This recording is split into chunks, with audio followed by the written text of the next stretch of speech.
what should we do when things get difficult? We have two specific ways of looking at problems when they come into our lives, into our marriages. The first way of looking at it is that each of us as individuals need to know what it is that we want, say what it is that we want to give us the best chance of getting what we want, the resolution that we want. And in the end, in couple relationships, it's no longer just about what I want. Now it's what do we want? What's going to work best for us as a couple?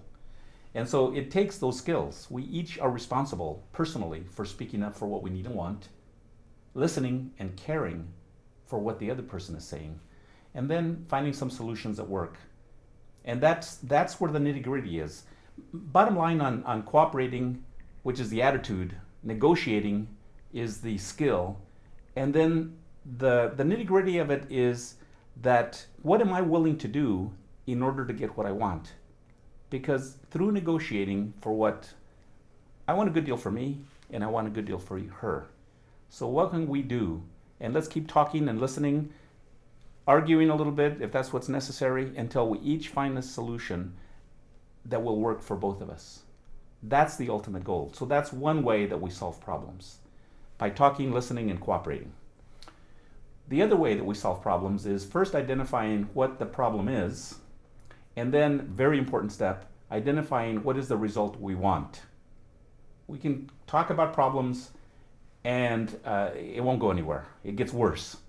If we talk about what is the solution, the outcome that we want, and then if we allow ourselves to brainstorm and look at all of the possible solutions, just put them out there, and then after that, come back and be very clear and specific about what each of us is willing to do, combine that, and then finally what we do is we do who does what by when.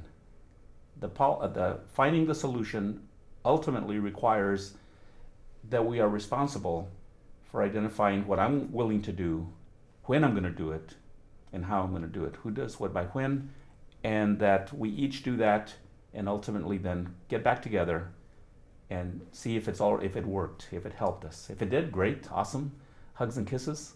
If it didn't, then we go back the process up again, go back to the brainstorming, identify some other solution that we're willing to carry out.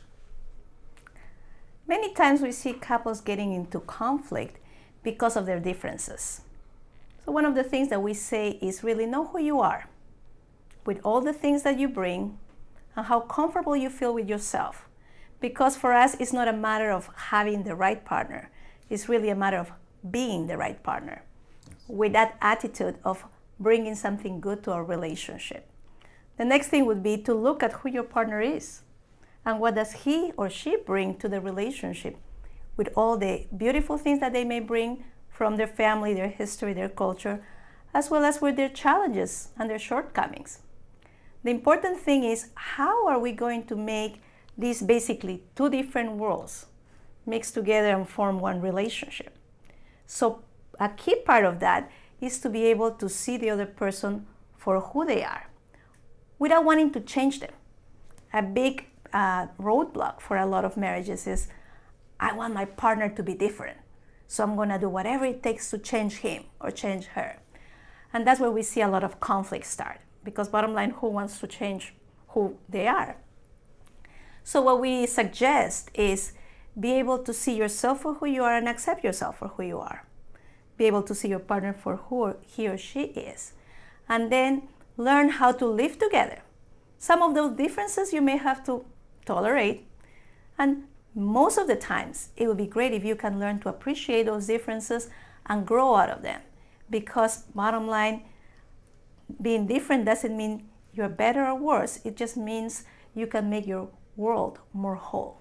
When we come to our relationship as a process where we increasingly come to appreciate one another. See, I already knew I wasn't perfect.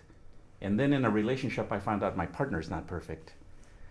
And yet, we bring something very special because together, we're stronger and healthier than we are individually.